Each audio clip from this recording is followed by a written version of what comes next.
The Netherlands has a discussion about it. You should also not do it in the Netherlands. Doctors don't agree. Our official organization of doctors is against it because the prepucium has a function, like this family doctor tells us. It is protection of the glans penis. It is important when having sex and pleasure of sex, and it protects the glans penis. For example, in England, when you remove this, the prepucium of a man, you get a fine if there is no consent for it. Newspapers in Africa about FGM. So many women, going back to FGM, they really fight against FGM. They make a profession of it because it is something.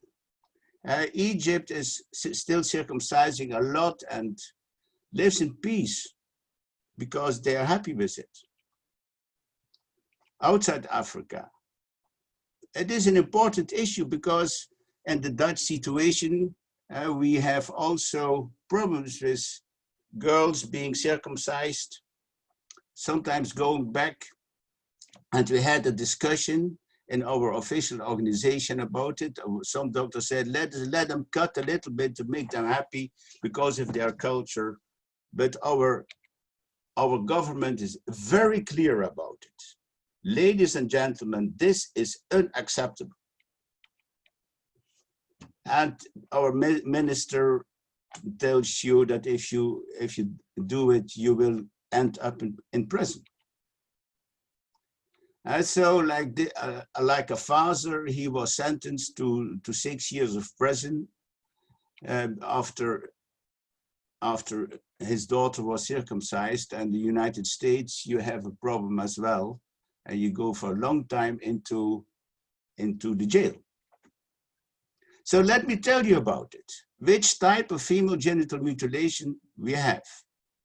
Some of these pictures are from my colleague, Dr. Laven. We have 4 types according to the WHO. First, we want to show you the normal situation. You know that, I hope that we have labia majora and labia minora. With a urethra opening, a vagina, and the prepucium of the clitoris. And that is the anterior and posterior side. So what is type 1? This is also called the Suna type. In the Suna type, you remove the foreskin of the clitoris and partial or complete removal of the clitoris as well.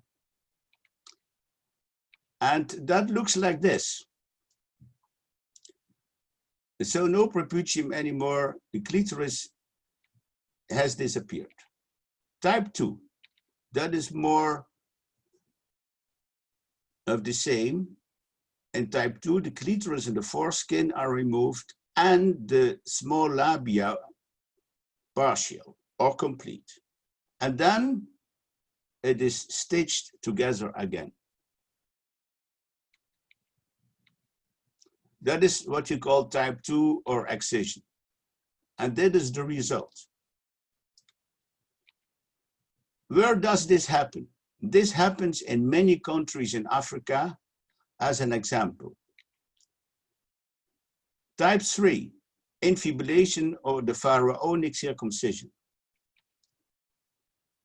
In that case, the clitoris and the prepucium is removed, the labia minora are removed completely, and the inner parts of the labia majora, and then it is being stitched again and covered. So the urethra and the vagina are hardly to see, and there is only a small opening for urine and menstruation blood to come through. And that looks like this: infibulation or pharaonic circumcision.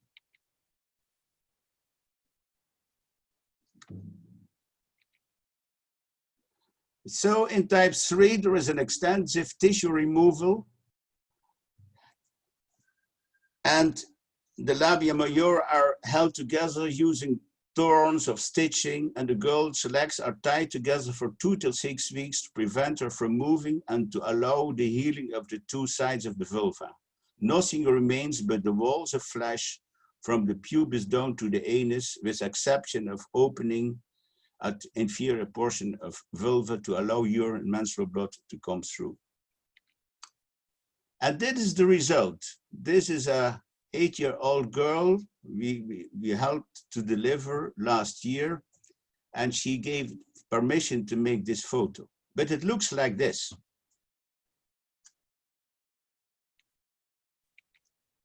And where this happens, type 3, in Sudan, Somalia, south of Egypt, and several places, and I can tell you that many countries don't admit where it happens.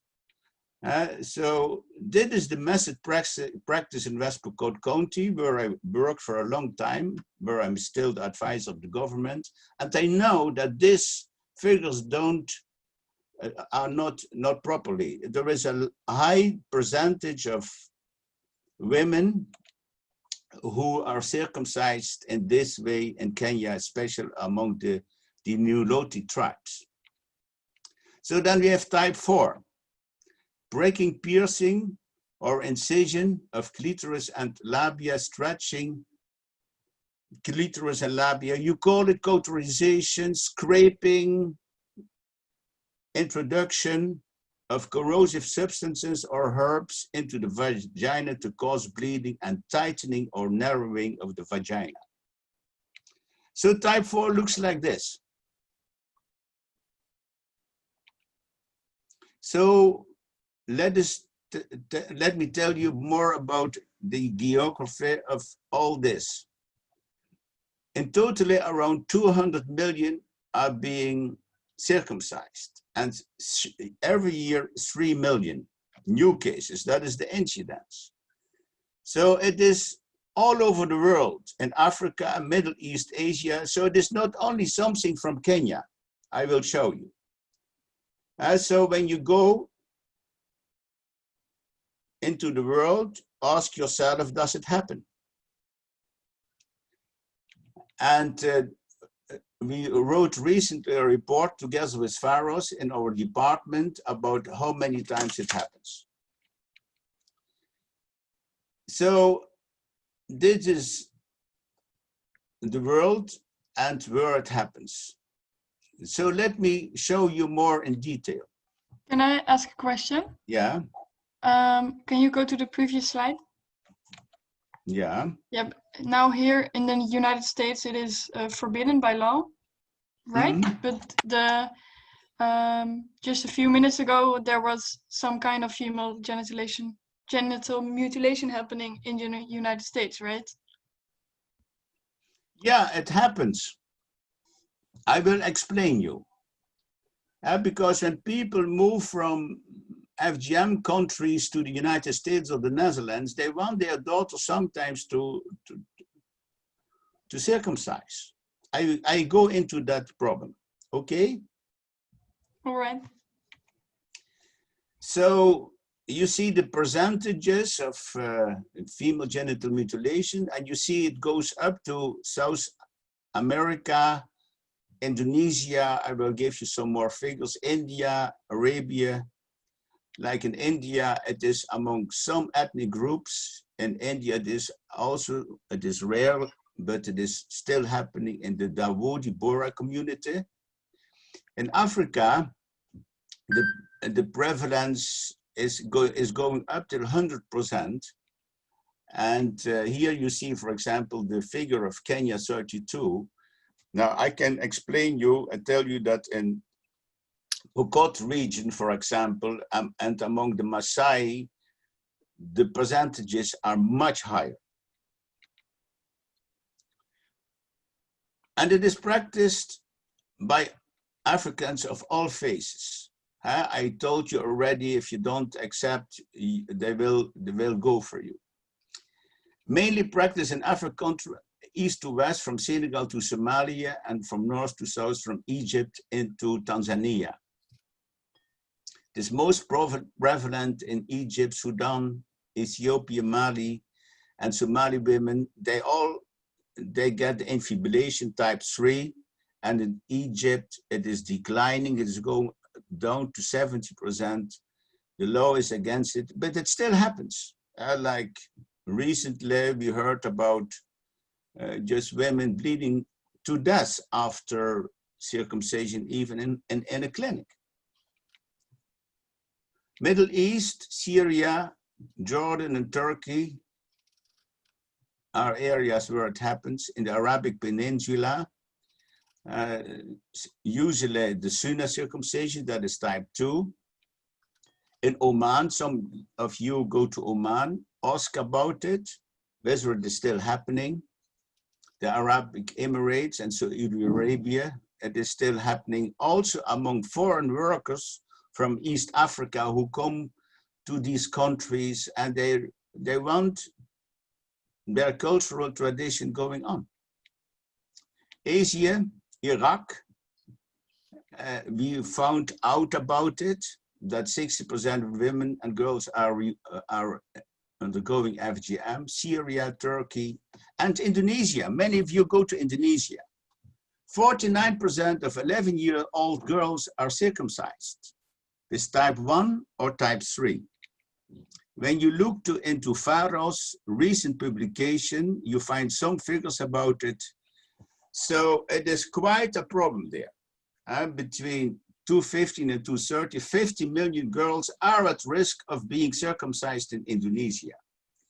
And the common types are 1 and 4, and most girls circumcised in the first year of life, you imagine, and performed by caregivers or traditional cutters. And it is more and more, how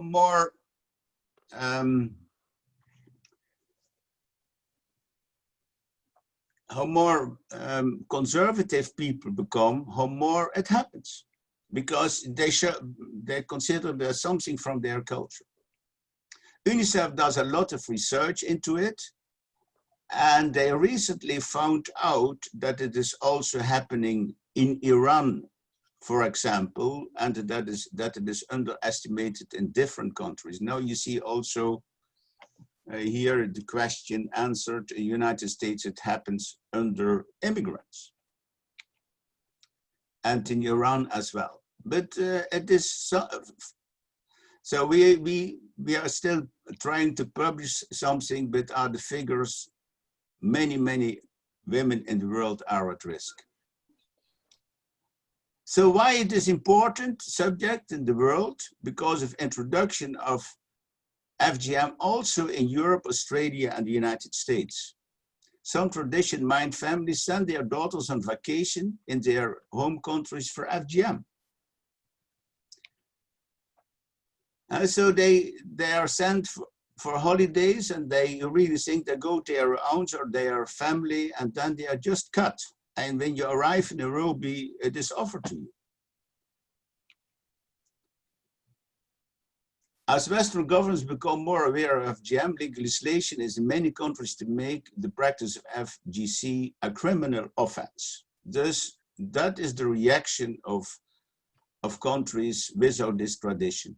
And you can look again in the book of Pharaohs. You can just find it on with Google, and then you can read in it. So what is being said, that 4,200 of the 38,000 girls in the Netherlands of the age between 9 and 19, they are at risk for being cut because they come from FGM traditional cultures.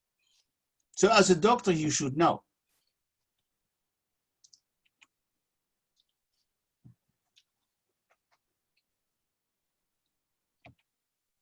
Now, at what ages is FGM being executed? Depends on the country. Egypt between 5 and 24 years, Ethiopia, Mali, Mauritania before the age of 5 years, Indonesia before the age of 1 year, and Yemen even before the age of 2 weeks. And sometimes, and that was horrifying, when you're not circumcised and you want to marry or you're pregnant, yeah, then you will be circumcised as well. And you know that girls, the youngest girl on which I had to do a cesarean section was 12 years old. So it just happens, because in the culture where it is a tradition, you can't deliver without being circumcised. And that ended many times up in death, because when you're pregnant, your whole blood circulation is changing and a lot of blood is going down into the uterus and that area. And so when you start cutting, the risk of bleeding to death is quite high. So I had many times young pregnant ladies in the mortuary instead of the hospital. I was wondering so this is about whether you, the percentage of FGM among 0 to 14-year-old girls, and you see in some countries it hardly happens, but in many countries high percentages of girls are being circumcised. Who perform? Yeah. On the previous slide or two, two back, yeah. One more. Oh well, it said yes. This one. It said that 90% of women are circumcised, right? Or is it a different percentage? Because on the next slide it says like 17% or so. So what does this 90%? Yeah, these are new figures from the research we did recently. That's a very good remark, because in Indonesia, people don't talk about it. But now recently, the government did a major big study, and they found out that 90% of the girls being circumcised are circumcised before the age of 1 year old. Okay? And this gives more the prevalence. And how many, what is the prevalence among girls in different countries? Sure. How can girls give birth if it is all tied up together? I will show you. Do they need a cesarean section? I will show you. So who performs FGM? In most countries, traditional practitioners do it like traditional midwives, barbers, in recent times increasingly being performed by health personnel, like in Egypt, for example. So like the boy, the first answer of the boy said, as long as it happens under medical circumstances, you can agree on it. Now, for example, this lady, yeah, she did it thousands of times. So how is FGM being executed? FGM often takes place in unsanitized surroundings with rudimentary instruments such as scissors, razor blades, knives, pieces of glass that are instruments being used. All types. This is in the museum of Kitale in Kenya. And the razor blade is now more and more accepted. And some cultures are proud that they use a razor blade, one razor blade for one girl, so that they don't infect during circumcision girls with HIV. So it is done without anesthesia, under mostly unsterile conditions, and whether it happens sterile in clinics and doctors, I hope so. But there are situations who tell you how horrible it is for girls. They really are, they are fighting. So you can't do it just alone. You need many women to be around to get it done. The child completely naked is made to sit on a low stool. Several women take hold of her and open her legs wide. After separating her outer and inner lips, the operator, usually a woman experienced in this procedure, sits down facing the child. With her kitchen knife, the operator first pierces and slices open the hood of the clitoris. Then she begins to cut it out. While another woman wipes off the blood with a rag, the operator digs with a sharp fingernail a hole in the length of the clitoris to detach and pull out the organ. The little girl held down by the women helper screams in extreme pain, but no one pays the slightest attention. The operator finishes his job by entirely pulling out the clitoris, cutting it to the bone with a knife. Her helpers again wipe off the spurting blood with a rag. The operator then removes the remaining flesh, digging with her finger to remove any remnant of the clitoris among the flowing blood. The neighbor women are then invited to plunge their fingers into the bloody hole to verify that every piece of the clitoris is removed. What is the effect of FGM on the health of women? How much do traditional African midwives and other performers of FGM know about the anatomy of female genital organs, which is something never discussed in most cultures? Even in the Netherlands, many girls don't know anything about their vagina. So we set out in these days vagina quizzes and so on, just to get some insight. What do you know about male genital organs, for example? How many different glands end in the urethra of a man? Liane, do you know? No, I don't know. Okay, medical student. Does a man have a vagina? Max van Kessel, what do you think? I don't think so. You don't think so? Okay. Let me show you a little bit about the vulnerability of the male genital organs. Dit are men.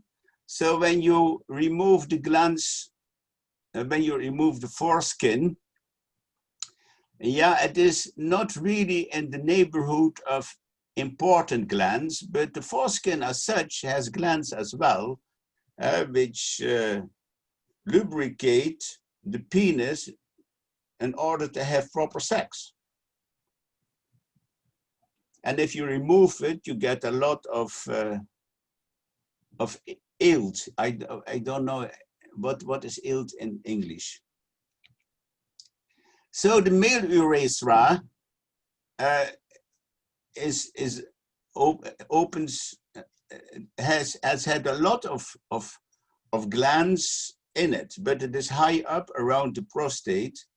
So you have 5 lobes, you have a vas deferens that gives you 2 ducts, you have the bulbourethral, the Cowper glands gives you 2 ducts, and the auricle, which is a rudimentary vagina. So in principle, every man has a vagina as well, but it is hidden.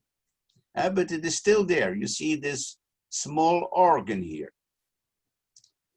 And so 10 channels and high up in the male urethra. Now, what do you know about female genital organ? How many channels, ducts, ends in female external organ? Juriaan Fransen, do you know? Well, I can give you an exact answer on that, honestly. You don't know exactly. And Sikund Van, do you know? Not really. Not really. So it is good that I give you some anatomy lessons, I think. So how many glands end up in the female urethra?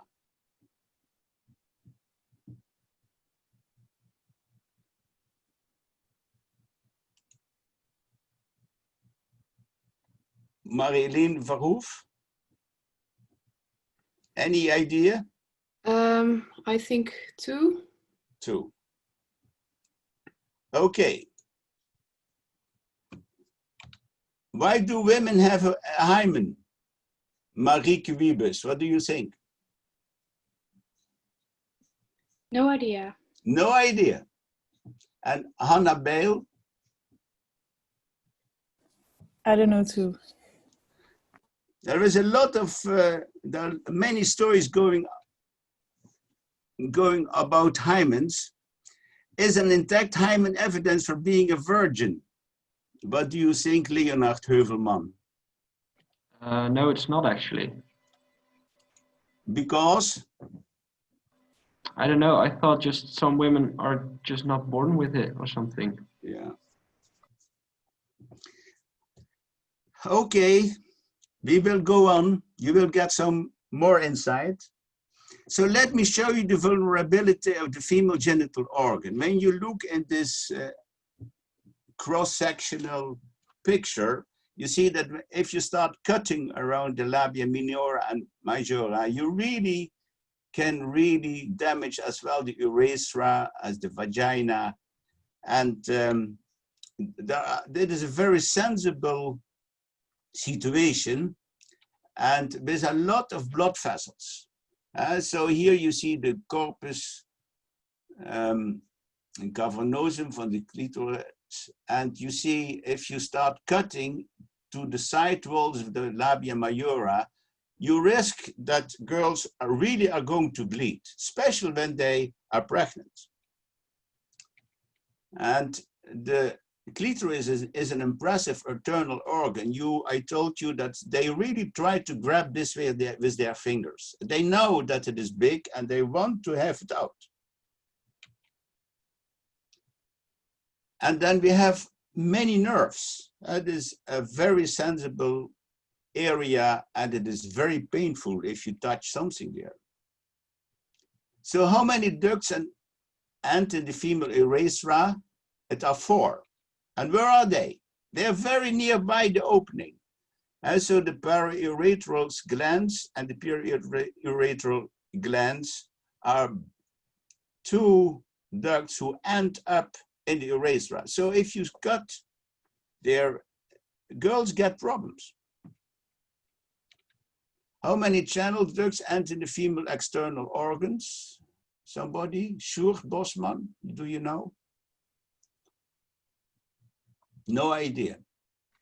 Okay, no. Let me show you the mutilation for Bartolini glands, for example. You know, this for lubrication of the vagina.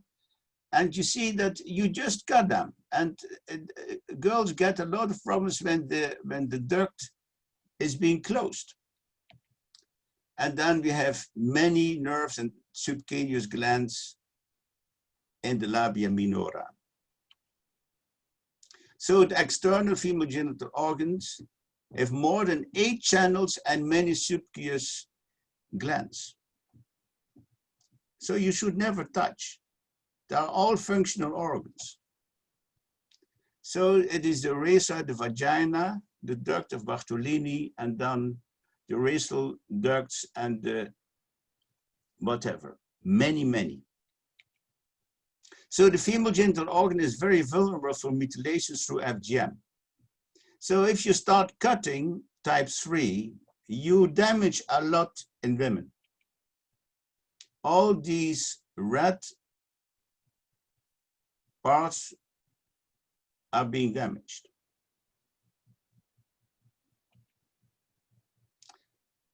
To the right, you see the vagina of a very young girl. Also, but you imagine to circumcise girls from less than 1 year old. So about the hymen, many beliefs about it. What do you know? So many traditions and religions make a lot of stories about the hymen.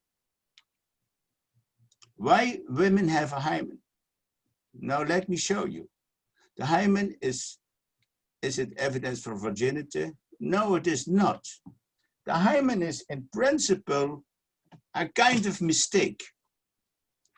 So when you look to the embryo layer between the Mullerian tubes and the cloaca, you see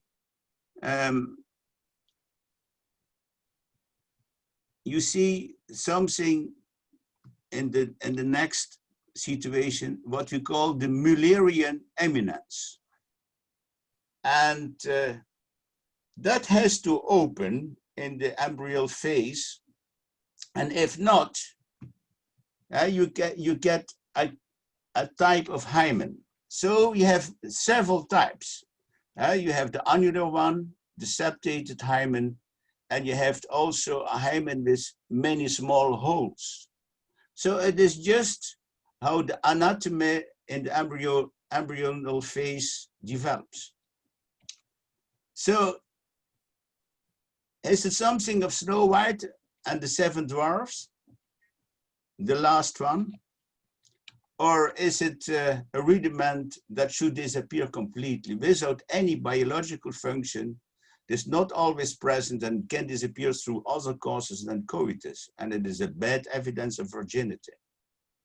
So, but in Arabian cultures, women have to bleed in the first night of their marriage, otherwise the man does not believe that she is a virgin. You imagine.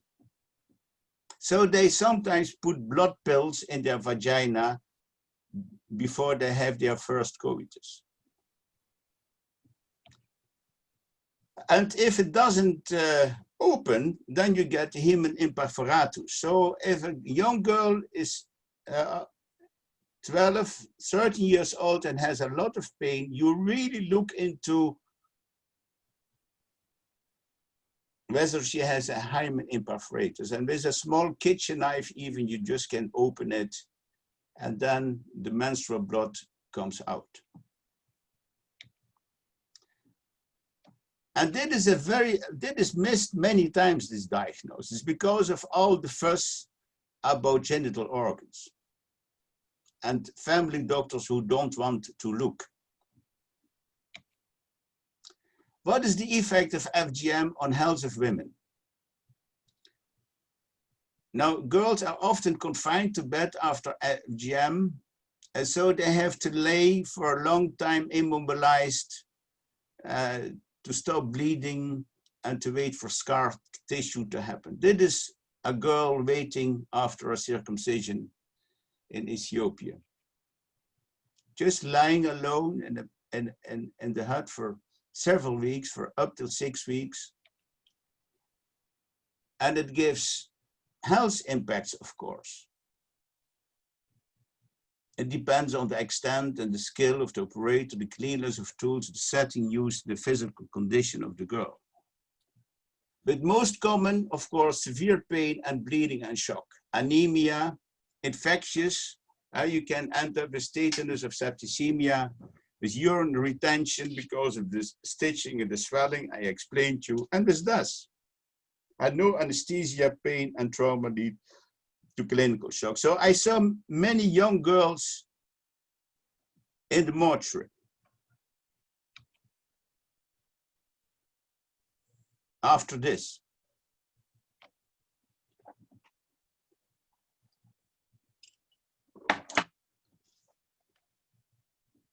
But that is what people don't show. But that is many times happening. Long-term consequences, abscesses, chronic inflammation, painful cysts. The Bartolini's cysts are just, the ducts are removed, and then you have big problems, keloids, infertility, and hematocolpos. So the chronic inflammation is one of the results. De-infibulation. So you imagine when you're infibulated, you have to reopen the vagina after it has been stitched. For example, to have sex and to deliver. I will come back on that. So if you are infibulated, might be I can tell you about it. Then you have to do, you don't need to do a Caesar, but you have to open the vagina on what we call 8 o'clock and 4 o'clock. With a pair of scissors. That is happening many times during delivery, but when you're infibulated, it is needed to open the vagina during delivery on 2 sides. And then it is tradition to re-infibulate, to reduce the vaginal opening after the de-infibulation, sometimes performed at each birth, potentially dire health consequences. Then the psychological and psychosomatic disorders due to FGM. You can imagine that girls are afraid. They start not eating, they change in mood when they really know that's going to happen. They have nightmares, loss of appetite, weight loss, panic attacks, and impact on education. Some girls have to go home to be circumcised during Christmas time, for example. So many schools try to that the girls stay in the school to be protected, but it results as well in poor concentration, low academic performance, and loss of interest. And when you're circumcised, many times you have just to stay at home and to marry. Now, what is the effect of FGM on the outcome of pregnancy and delivery? Now, there was a big study being done in 2006, published in The Lancet. And the background of the study, it gives reliable evidence about the effect of FGM on obstetric outcome. And the study examines the effect of different types of FGM on obstetric outcome. So let me show you. Nearly 30,000 women were in the study. They attended delivery in hospitals, 28 obstetric centers were in the study in different countries in South, and then in these countries to the south of the Sahara. So women were examined before delivery to ascertain whether or not they had undergone FGM, and they were classified in FGM 1, 2, and 3. So prospective information was gathered, their ages and things, their health and reproductive factors, and the follow-up was until maternal discharge from the hospital. And it were rural up to teaching hospitals. So all types of clinics were involved in the study. What was the general interpretation? Women with FGM are significantly more at risk for adverse obstetric outcomes and risks greater with more extensive FGM. Child resuscitation. 66% of the children required resuscitation, and the deaths during and immediate afterbirth are higher rates with mothers with FGM. So that is how children die in relationship to the type of FGM. And FGM is estimated to lead to 1 to 2 perinatal deaths under 100 deliveries extra. And that is maternal mortality increase. So another risk, extended maternal hospital stay, cesarean section risk, 31%, and episiotomy, and that is also, has to be done more, but there is also risk on perineal tear, postpartum hemorrhage, and maternal death. So let me show you. That is perineal laceration. When it happens, you have really a problem, especially when it ends up in the muscle of the anus. Then you will remain incontinent. There is one surgeon in the Netherlands who can solve this problem. But it is rare in the Netherlands, but it is not rare after FGM. Prospective studies. So what is the bias in this study? It is, all this study was done in clinics. You imagine now what obstetric outcome is outside hospitals. It is much worse, of course. More adverse outcomes during delivery due to FGM and prolonged labor delivery. That is something I saw many, many times. And the area in which they did pharaonic circumcision. So when the labor takes too long, the head of the child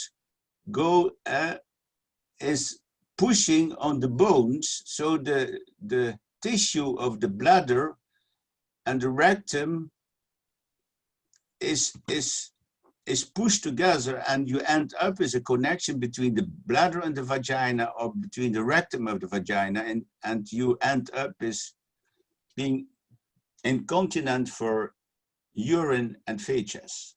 And some women don't talk about this. I know women who were walking around with this type of problems for 70 years. I help somebody who is operating on this in Kenya, and it is a horrible and very prevalent problem in countries like Kenya. The ruptured uterus. That can happen when the labor is prolonged. The uterus can rupture, and if you do a Caesar, the risk of a ruptured uterus is even bigger. Now, this is a study we published in July. 2 students who did your course were really inspired to look into this issue, and we found out about a lot of cesarean sections not having any medical education. So read this article and you will be shocked. And cesarean sections is a risk factor for ruptured uterus and for vesicovaginal fistulas, because many doctors who are not very well trained don't know how to do a Caesar. Also, infections. Prolonged labor leads to infection, and that can kill a woman. And then the other problem is that a prolonged labor really influences the muscles around the vagina, and then you end up with uterus prolapse. Being young, only 19, 20 years old, I saw many, many women with this in West Pokot after prolonged labor. Just one child, and then already a uterus prolapse. And then they came and they really were suffering from it, and they wanted to be operated, but still to have children. So we did special operations on women to make sure that the uterus prolapse disappeared and they were still possible to get children, able to get children. So FGM adds to maternal deaths. The maternal death mortality is shocking high in some countries, like in Kenya, it is 500 per 100,000. And so hundreds of thousands of women die in maternal mortality. So you look into this, I gave you this figure before. FGM is related to Millennium Development Goals, of course. So fighting maternal health and fighting mortality, maternal mortality has everything to do with fighting FGM as well.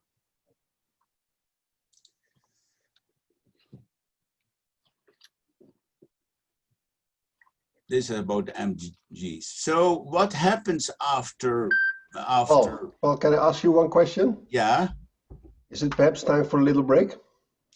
Oh, if you want, I'm nearly ready with this. They have to tell you if they want a break, but.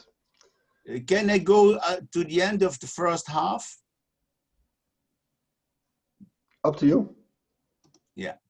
So most maternal deaths could be avoided, because when you have prolonged labor, the risk of getting hemorrhage after labor is quite high, and also getting sepsis. So preventing FGM is important for preventing maternal deaths. Can damage due to FGM be repaired? Yeah, that is always the question. There are very good surgeons like Pierre Valdes in West Africa who does repair, but you can't repair really what was created, of course. But it can be done. But it's also so that this type of surgeons sometimes are chased and have to fear for their lives because they do this type of operations in cultures where FGM is a tradition.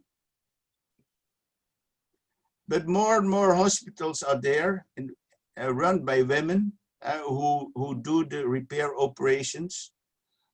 And like this lady, Dr. Marcy Bauer, she's famous for it. And she has a clinic in West Africa. So it happens, but of course, it should be prevented. There's Dr. Barry is also quite famous in it. So my conclusion of part 1 is female genital mutilation, the incidence, the yearly new cases is high and the prevalence as well. Results in serious health problems, has serious negative consequences for pregnant women, increases the perinatal morbidity and mortality, and many and very young girls and women are still at risk in the future. And now you can go for coffee for, I hope, 5 minutes or so. Is there any question now?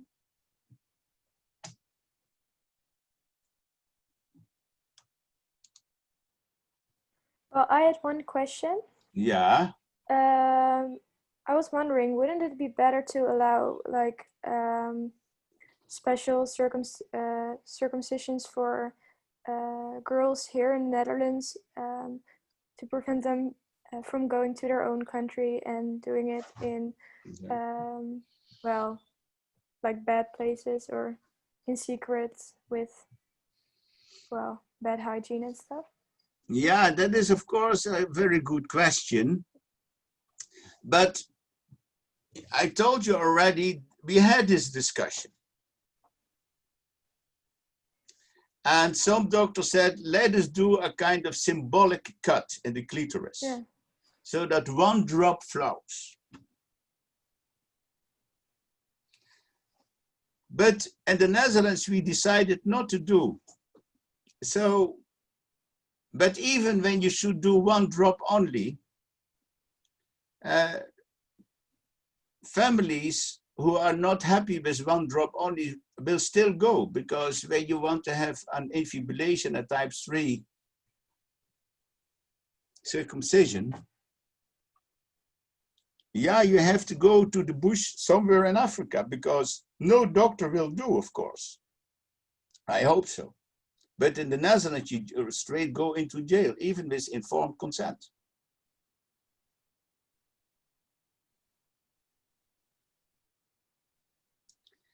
So, but it is something to think about. I can't really give an answer, but I was so shocked by all this that I really want that it really disappears, as well in men as in women. So that is my answer. Yeah, thank you. Any other question?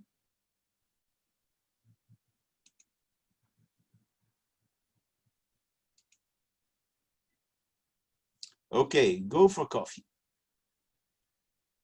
I hope only 5 till 10 minutes. Okay, Jan.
Is het te volgen, Jan?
Is Jan nou weer verdwenen? Wat zie ik? Jan.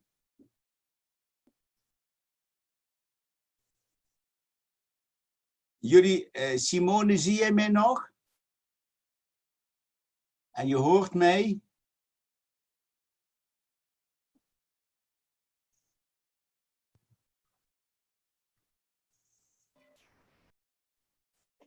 Misschien is professor Nouwen ook wel gewoon even een kopje koffie pakken. Oké. En is het een beetje te volgen? Ja hoor, zeker. Je bent goed verstaanbaar. Ja, soms leg ik de helft van mijn Engels in, omdat ik jullie misschien te veel wil vertellen. Maar... Oh nee, ik kan het goed begrijpen hoor. Ik kan het goed volgen. Oké.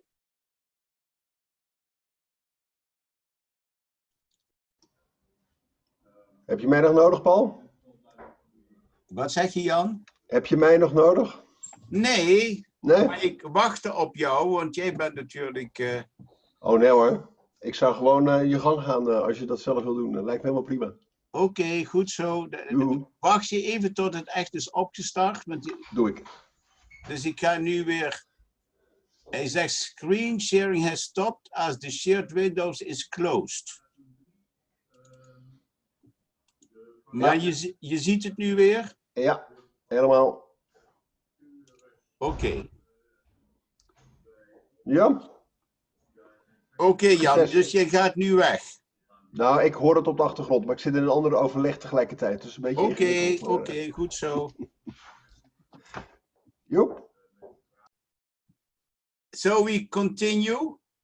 Now more about explaining genital mutilation and dus about what it is and how to control. And that is now what I want to explain you.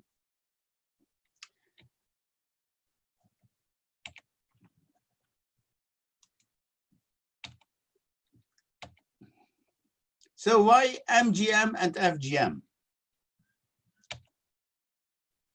Male genital mutilation, yeah, I will explain you a little bit about it. From origin, it seems to be an Egyptian culture, and it is still there. When you, it was already in the times of the pharaohs. And when you look to female genital mutilation, it happens already for centuries. Even in Europe, we looked into peat bodies in West Europe and show clear signs of FGM. And up till 1930, we had very funny doctors who were not really into science and research, and they just removed anything. In the management of epilepsy, sterility, and masturbation, considered to be diseases that just remove the clitoris. The hysterectomy was used against hysteria in Europe. So doctors thought that hysteria is in the uterus. So it was just removed. Things like this are still going on. Funny operations without any effect.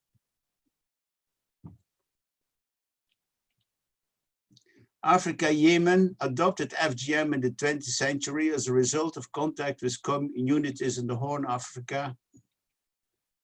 So let us go also back. So it is sometimes recent, but it is a very old tradition. There is evidence from Egyptian mummies that female type 1 and type 3, this type 1 and type 3 FGM was going on already 5,000 years ago. When you look to Greek papyrus rolls, you find that girls in Egypt underwent circumcision before Jesus Christ. What is behind it? There was research being done in it, and Egyptian people, they knew already about hermaphroditism, and they had convictions that the foreskin, the preputium of man was feminine, and the clitoris of a woman was masculine. They're just beliefs.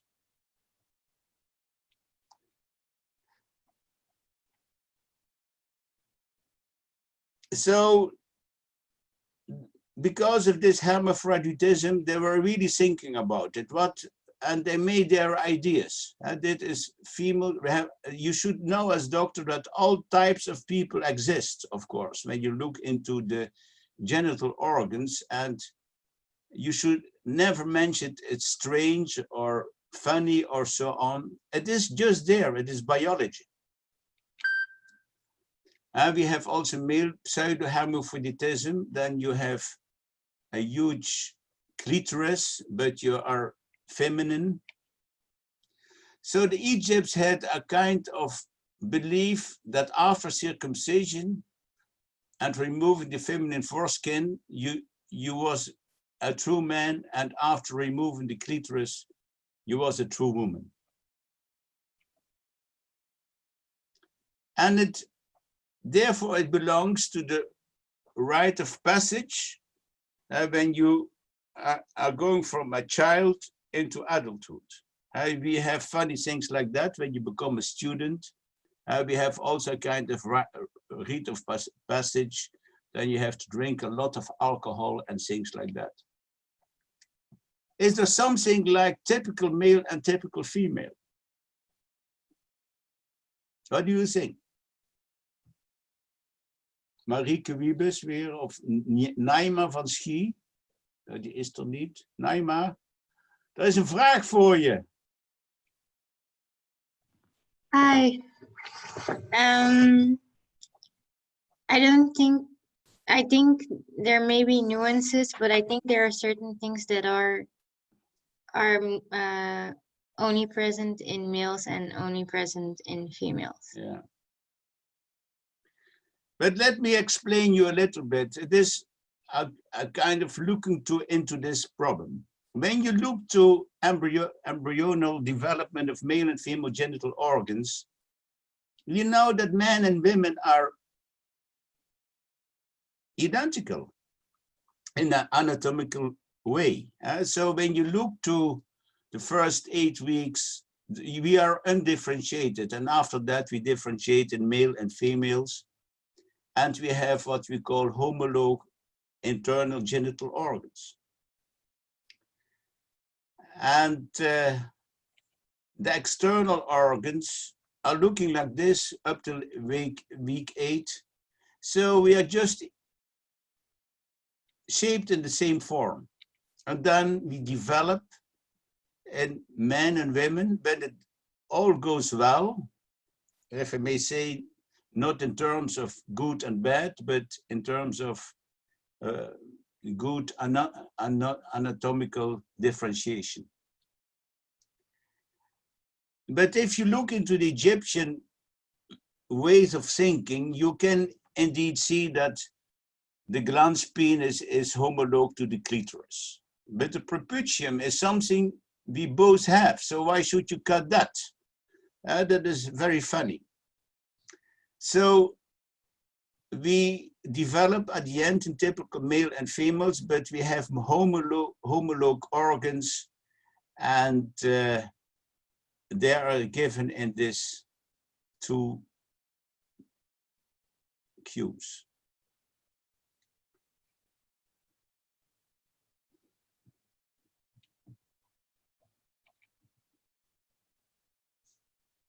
So the accepted theory is that FGM originated from Egyptian Nile Valley and times of pharaohs.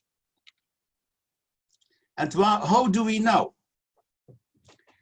So when you look to Nilotic tribes in Africa, they practice the pharaonic circumcision, the type 3. That is typical coming from Egypt. And they use still the same headrest as mummies in the sarcophagi. This is a headrest from a museum in Vienna. And when you go to Leiden, to the museum, you find the same. You find this chair in the grave of a rich man.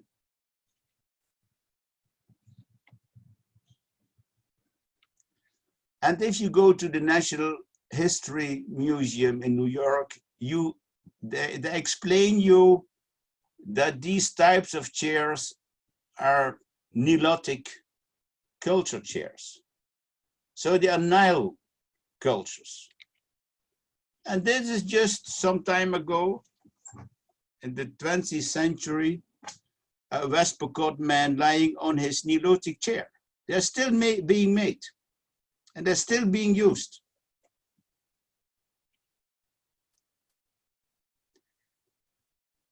And before we go on, we should also consider again the Western world nowadays. Are we doing FGM or are we doing plastic surgery? And so many women, when they have the right to give consent, they go for plastic surgery, like in this Swiss article is being written, Intimbereich wie ein Wegli soll es aussehen. A Wegli is a kind of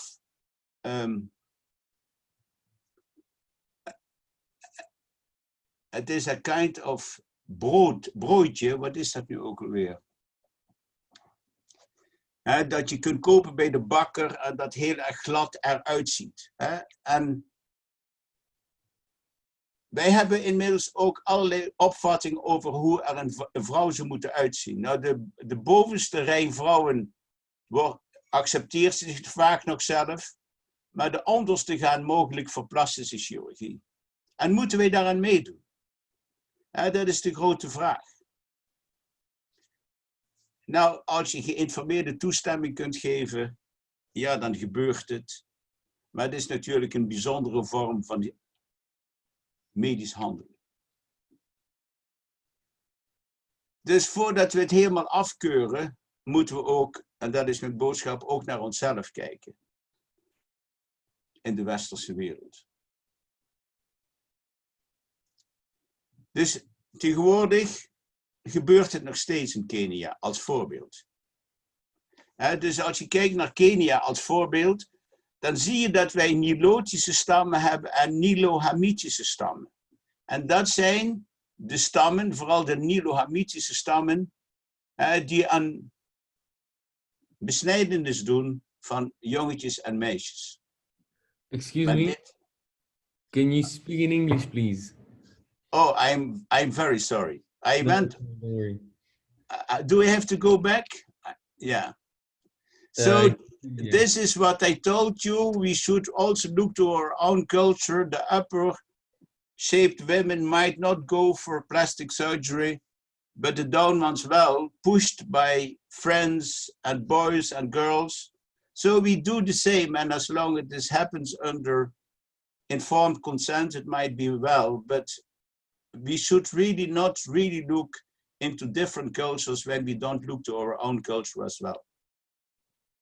So nowadays, we have still circumcision in Kenya, for example, in the Nilo-Hamitic tribes, which live on the western part. The Maasai are famous for it, the Pokot, and so on and so on. So with this type of percentages in Kenya, and these percentages, I'm sure, are too low. So why? Let me go to the first president of Kenya. He said, being from the Kikuyu tribe, in his book Facing Mount Kenya, who studies traditions of people in 1938, no proper Kikuyu would dream of marrying a girl who has not been circumcised. It is impossible for a member of the tribe to imagine an initiation without clitorisectomy. But since 20 years, and even longer, we have not the Children's Code, no person shall subject a child to female circumcision, and offenses against person and health are also applicable to FGM.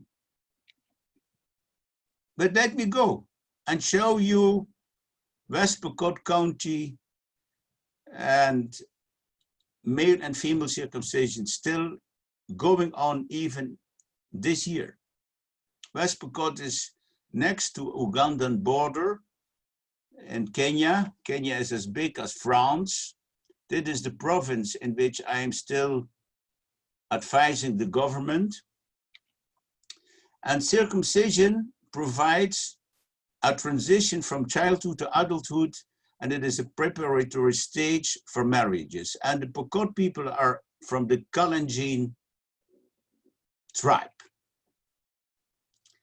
And the society held circumcision with very high regard because it specifically prepares men and women for marriage and procreation. So did our photos I made in 1982, but they still can be made also in these days. What do you see?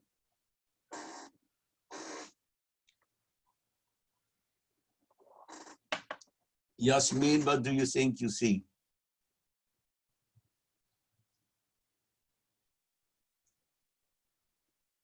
I'm not sure what I'm seeing. What are they doing? I really don't know what they're...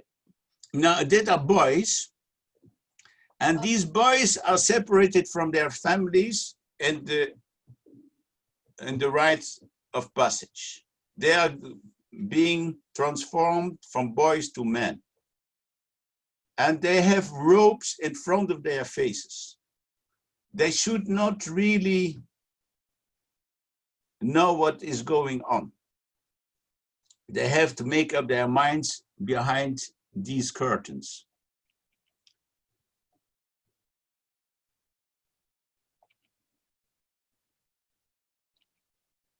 And you see, grown-up men are there as well. And they guide these boys. They can be between 8 and 14 years old. And they're introducing how to behave as men, taking responsibility for their family. And they're taught for 6, 8 weeks, separated from their families. And they learn about how to behave as what they call true men. So you see that the boys are on one side here and the educators on the other side. And this is how boys are becoming men. And the same happens with girls. These are pictures from 1999. But also this, I had news last week that it is still happening in West Pokot around the Kenyan border. These, when you are circumcised as a girl, you have to be dressed in original goat skins. Your faces will be painted white. So these are white faces. I am not going to make any remarks about that, but you can imagine what I think. And they are very vulnerable people, like you see, girls being circumcised after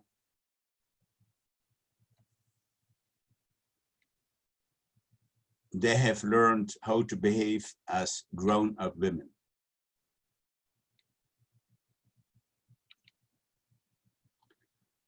And after that, they walk home together.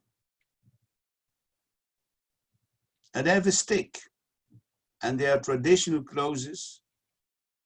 And they walk together with these ladies.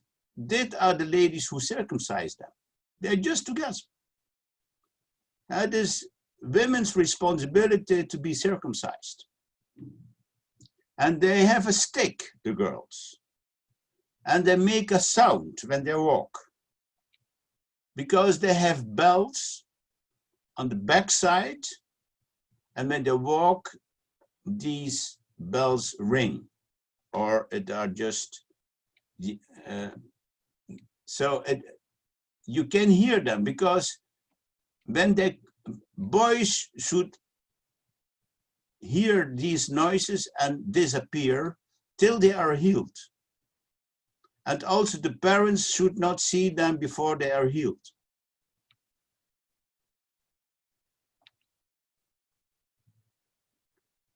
This is 214. This is still happening. This is, I think, The Guardian. And they write about it, and they made these pictures. That is very typical, the surrounding of West Pokot. The girls are this time not really dressed, but they go to their circumcision. You see, with many women push them down, and they have to sit on the stones. You see, big stones are being brought to the circumcision place. And there it happens.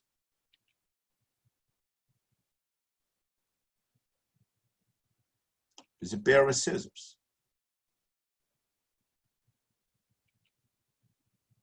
And they don't like it. They cry. It is very painful. I did this after type 3 circumcision.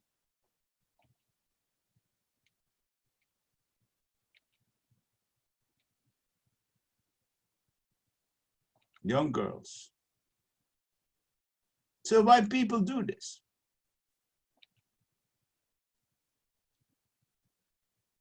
girls are part of culture. Also, in a society, when you think about FGM, you have to think about in which type of society do they live? What pushes them? Why this behavior happens? So you can do research into this when you use this type of determinants of behavior. You have external factors, personal norms, perceived control, social influences, and attitudes lead to intention and behavior. So what are determinants of MGM and FGM? When you look to the social demographic determinants, it is age. It is disappearing, but still going on. Mothers are more frequent circumcised than daughters, but not in countries with high prevalences, because sometimes it has nothing to do with age, but very strongly with tradition. Like, for example, in Indonesia, low education of mother, not in countries with high prevalences. So when it is the tradition is stronger than changing behavior due to education, it still remains. A village is more than cities. It has to do with ethnicity and household wealth and the FGM status of the mother. When the mother is being circumcised, she wants that her daughters are being circumcised as well. Remember a girl from your age, she was first year university student, and I saw her in my clinic, and she was type 3 circumcised recently. And I asked her, why did you do this? You are a clever girl. You go to the university, but why are you circumcised? And she said, my mother was circumcised, my grandmother, and I should do as well. And religion. It is also, might be religion, but there are some discussions about it. But we found out that Islamic religion is pushing it, for example, in Indonesia. So let me tell you something more about religion.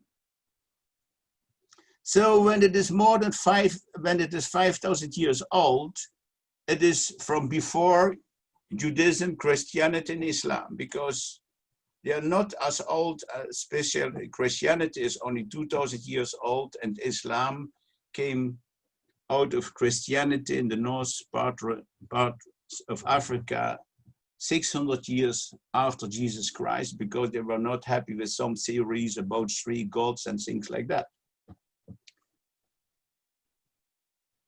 But monotheistic religions do not arise in a vacuum, of course, but in an existing cultural and religious tradition. When you more specifically look to monotheistic religions, the male genital mutilation is being found in the Old Testament, which is 4,000 years before Jesus Christ. And you see it also in the New Testament. So if you're a believer, you believe that there is a God who talks to Abraham, and that this God promised him all types of things under the condition that he should remove the foreskin of all boys, and also from the slaves born and bought with them. And they believe that circumcision is a visible proof of the covenant, and uncut men must be expelled from the community because of breaking the covenant. So there is a lot of religious social control. But if you properly look to the Bible, they were called, speaking about the overhanging foreskin. They were not speaking about the prepucium. So cruel it was not. So the Bible is speaking about the Mila circumcision and not about the Perea circumcision, in which the prepucium is amputated completely. And why this happened? That happened after Jesus Christ, because it was not effective enough according to some religious leaders and rabbis, because boys didn't like it, of course. So they were pulling their foreskin in a proper shape, and then the rabbis came and said, no, no, no, no, we are going to cut everything. Female genital mutilation. Most probably is primarily a cultural tradition, but sometimes it has associations with religion. So circumcision is not in the Quran, but it is in the Shafi school, for example, who require circumcision.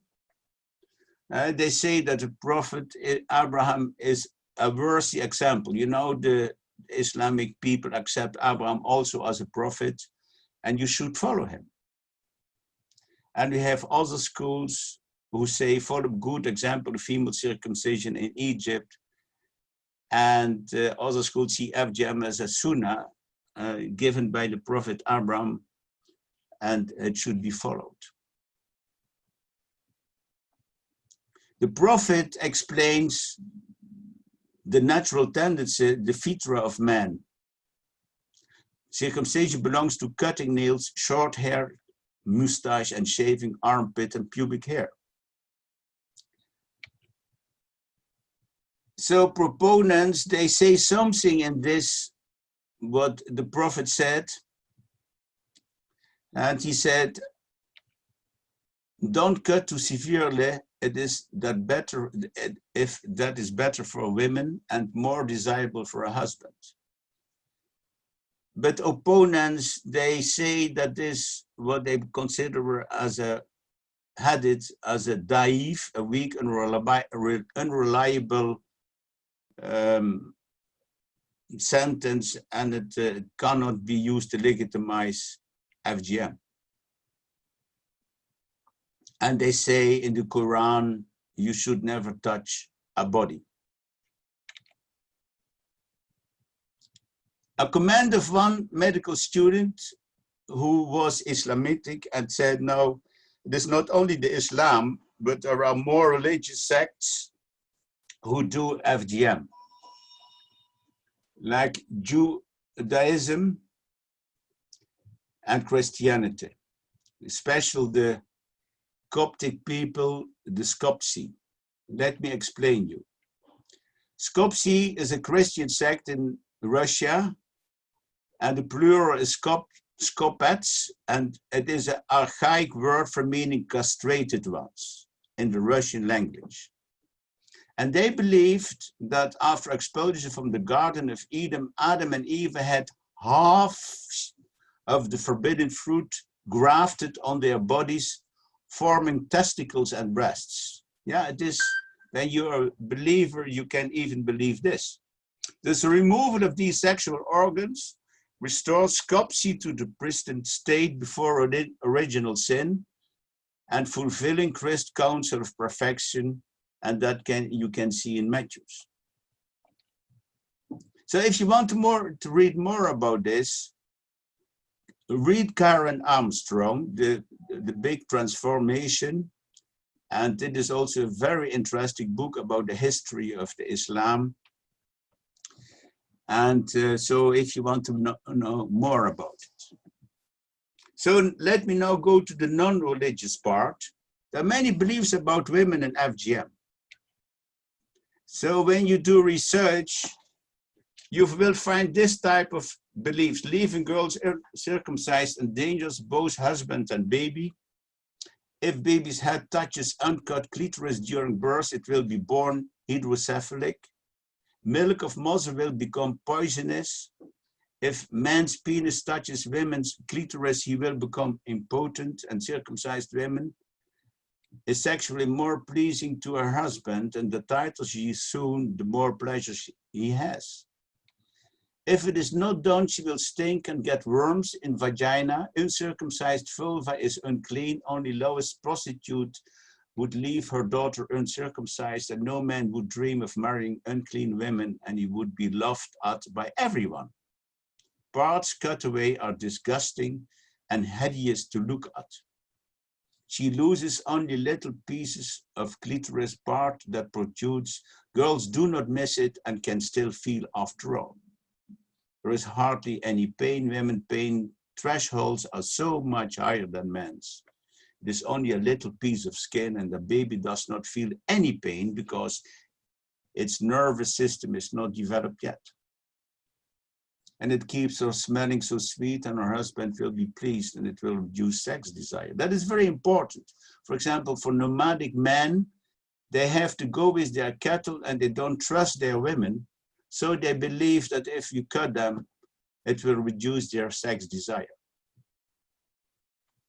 A social beliefs to force circumcision. You get rejected from the community, you will have no children, you will bring the bad omen to the community, hence causing some deaths, and you will be a prostitute. It is fundamental and necessary step in construction of gender identity and in passage into adulthood. We have also social determinants. FGM endows girls with cultural identity as a woman. In many ethnic groups, clitoris is associated with masculinity. What I explained to you, clitoris excised to maintain differentiation between males and females. And FGM imparts on girls' sense of pride, the coming of age and admission to the community. Girls are rewarded after operation with gifts, celebrations, and public recognition. And not undergoing operation brands girls as social outcasts and reduces their prospects of finding a husband. FGM is part of Mother's duty in raising girls properly and preparing her for adulthood and marriage. And FGM infibulation is believed to preserve girls' virginity, often a prerequisite for marriage. And in some ethnic groups, virginity is associated with infibulated vulva, not with an intact hymen. And preservation of girls' morality and fidelity. And it is believed that to enhance a husband's pleasure during the sex act. FGM is believed to confer bodily cleanliness. You remove, of course, many glands. In some communities, female genitalia are considered as unclean. And it is also about the beauty of girls. Think about what happens in the Western society. It is believed to be prescribed religion and thus to make a girl spiritually pure. So these are arguments to justify FGM.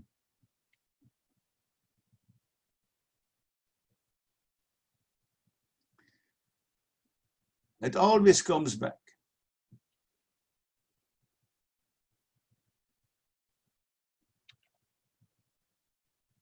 Female circumcision protects health of women and infibulation prevents uterus from falling out. It protects women against uterine prolapse. Yeah, women. What is their say about our health needs? So they are part and parcel of communities, of societies. There is a lot of pressure on them. And many women have no say at all. I showed you this picture before about their own health, about their own body.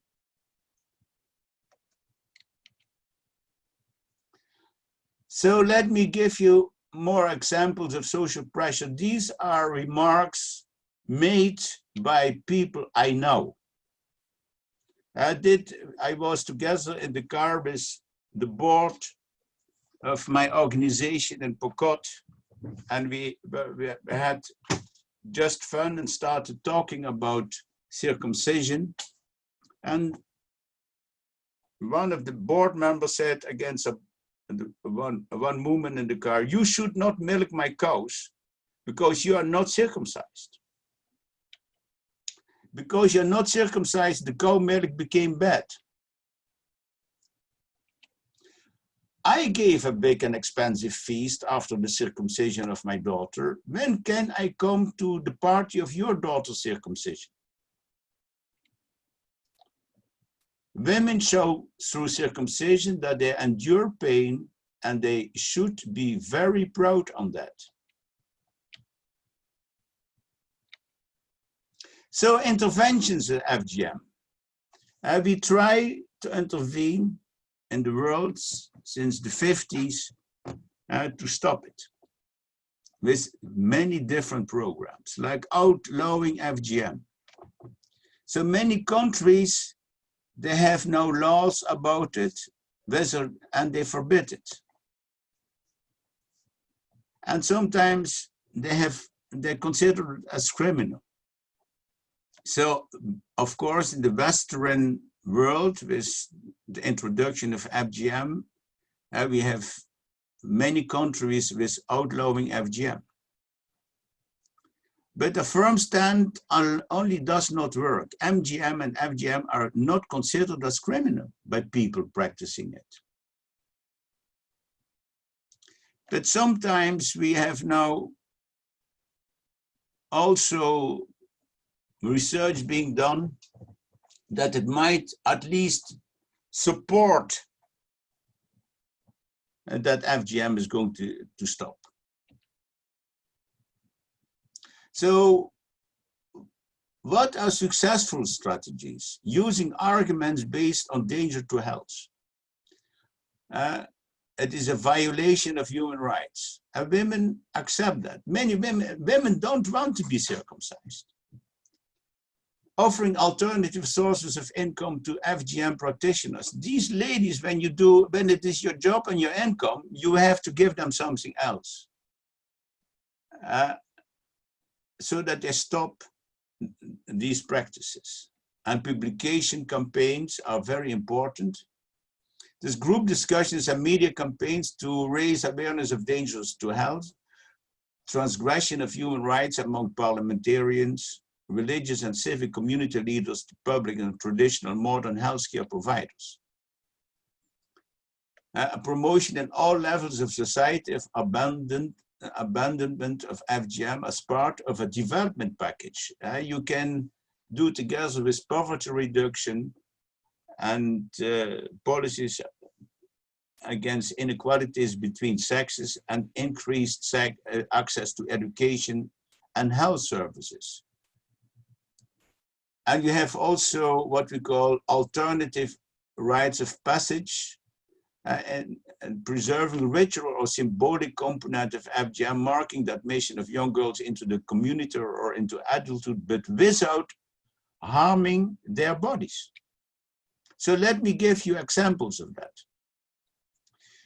In Kenya, Marakwet, that is one of the counties, they struggle against FGM already for a long time, and not a lot happened, but there was hope. This is Susan Chebet.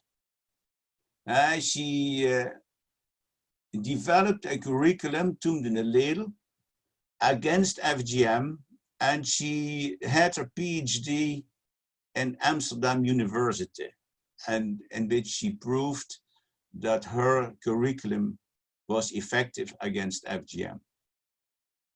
So what she does, she values the positive social cultural surrounding and the traditional values without subjecting them to FGM. So the whole issue of becoming the rite of passage is going to happen without the cut. So Toen de Leel respects culture, and that is very important. So respecting culture works, is effective. So with Richard Sennett speaking, respect is appreciating the stranger in the other. And that is the bottom line. When you don't appreciate the stranger and the other, you will not be effective in changing culture. Examples of intervention in West Pokot in 2014. So in West Pokot, programs are being run at schools.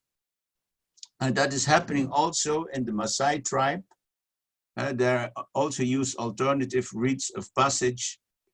Children are being trained in schools about FGM, did all Maasai children.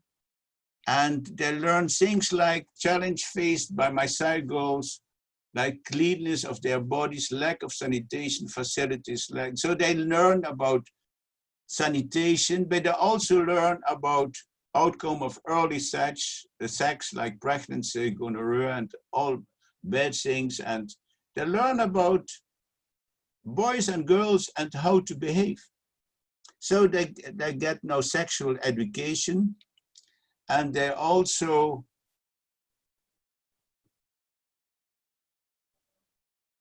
are trained within the community, not only at school, where they learn about life skills, about knowing yourself, ability, limitations, likes and dislikes, and honesty and respect, and so on. And self-esteem, they get a kind of psychological training. And AMREF is supporting this, this program. I had the honor to go to this program. I was invited to evaluate the program, and we wrote something about it in the NRC. And here you see how the boys are involved as well. So the boys, they accept that their girls in their communities are not being circumcised anymore. And they welcome them, because these boys believed in the past that you cannot marry an uncircumcised girl because she will not get children, and all these beliefs. And so they changed them. So these small girls get their lessons together with boys at schools. And some ladies, they really are in the forefront. This lady is very famous. She goes up to New York to speak about FGM. And all the VIPs are involved. The very important people, they are also in this community. This middle chap, he gave lessons in Erasmus Medical Center to students about FGM, but it's impossible now. So you see the important people as well. This lady is in the parliament for this group of Maasai people. So now the community is involved, and they fight it together so that the girls are not being circumcised anymore. And they all get a certificate that they were following the course. And in this way, the Maasai and AMREF tries to change it. In the Netherlands, we also try our best. Western girls go on holidays to Kenya, but we have quite serious punishment, prevent FGM. But we have also now a healthcare system in which it is an issue. Like when you are a youth doctor, you have to talk about when you go for vaccination, the doctors will ask you, where do you come from? Like my second boy, I have 4 sons, and my second one is born in Kenya. And when he went with his 2 daughters to the clinic for vaccination, he was really questioned about whether, so my grandchildren, it is, I think, have the risk of FGM because my second boy was born in Kenya. So that is what we try to do. So we have a program in the public health departments, in the youth care system, up till clinic. In the clinics, I was involved in writing a program what should be done with women in the Netherlands who are being circumcised. So we have the zero tolerance and the chain of healthcare prevention, law enforcement, and adequate healthcare for circumcised women. Yeah, and how effective is this? Now let me tell you that some of the local programs are not designed in such a way that you can prove that they are effective, because there are no randomized studies being done. So we need, that should be very nice, because it is a big issue, but that not yet happened. So when it is still needed that we do better research into it. So my conclusions. Exists for thousands of years FGM and MGM. Early motives based on beliefs about real men and women. Religion plays a role in maintaining genital mutilation of men and women, and religion does not necessarily strongly reject genital mutilation. Usually it affects babies and children unable to give informed consent and leads to serious negative consequences for the functioning of their female sexual and male sexual organs. Also, male circumcision is not very good for sexual pleasure. It results during becoming pregnant, being pregnant, and giving birth into serious physical complications, including death of mother and child, and traditionally often ingrained as highly appreciated in culture, and the control is only effective with respect for the tradition and culture. So let us protect all children. That is what you find in Kenya. It's made by World Vision. And might be you could accept one girl somewhere in Kenya and protect her with your help. Thank you very much for your attention. Are there any questions?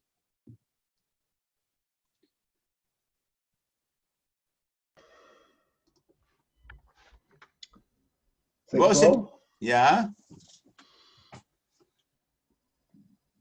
Ik luister. No, I said thank you, Paul. Okay. And are there still some questions? I have a question. So can you hear me or not? Yes, I can hear you. Okay. I was wondering if you can talk with these women who got circumcised that about their trauma. Like, are they open about it, or do they pretend it doesn't exist? Oh, they are very open about it, as long as they are among women. What I every year do with my group, I organize discussions between the female students and women being circumcised. And they're very open about it. And they discuss it thoroughly. And it makes great impressions on my students in the Kenyan group. So, you know, talking about sexuality between women in at least East Africa is something what happens, and between men as well, but you don't speak, but that are the grown-up people. But sexual education was part and parcel in the past in the Kenyan traditions. But with European influence, with a lot of priests coming in from many denominations, we have a frustrated educational situation in many parts of Africa. With things like American priests going to Uganda and make sure that the parliament accepted a law in which homosexuality is forbidden and might result in 30 years of imprisonment. So the Western ways of not talking about sexual education does not help to stop these things. But from an original, African people were quite open about it, and they accepted FGM and MGM as part of their tradition. Thank you. So, Paul, there's a question from Nadine Loos in the chat box. Yeah. Is there a way in which an official institute can lobby for FGM banning at government levels? Can you repeat the question? Is there is there a possibility that the interview can be made on government level with one of our students? No, that's not the question. The question No. is there is a lobbying ongoing? But then you should ask yourself. Yeah, I mean, like, is there an institute lobbying at governments to ban FGM, or is that not accepted?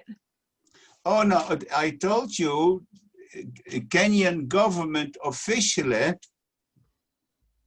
is against, and in many countries the government is against FGM, and they make laws about it. But politicians are funny people, of course.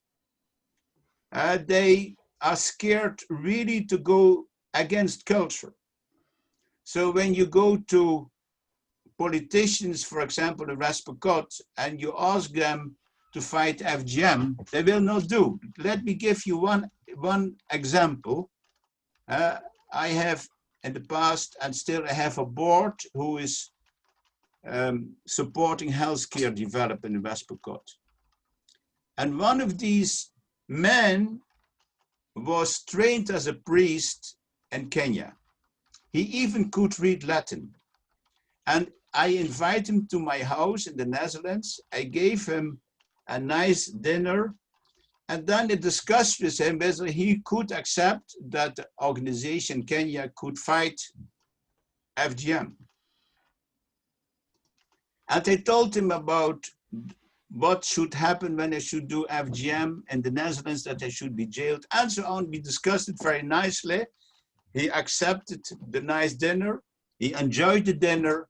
And when we were happy, he said, Dr. Mertens, you are the victim of propaganda. So it is quite hard, the tradition, to stop the tradition. And politicians, they want to have votes.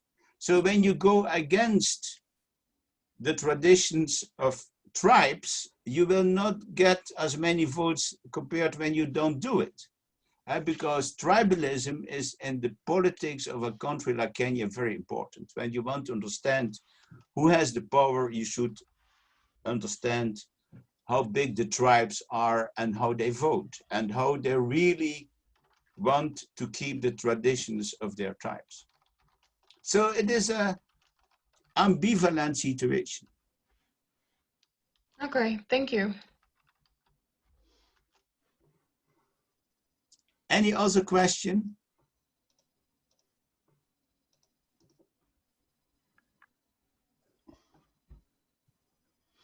Was it clear? To me it was. No.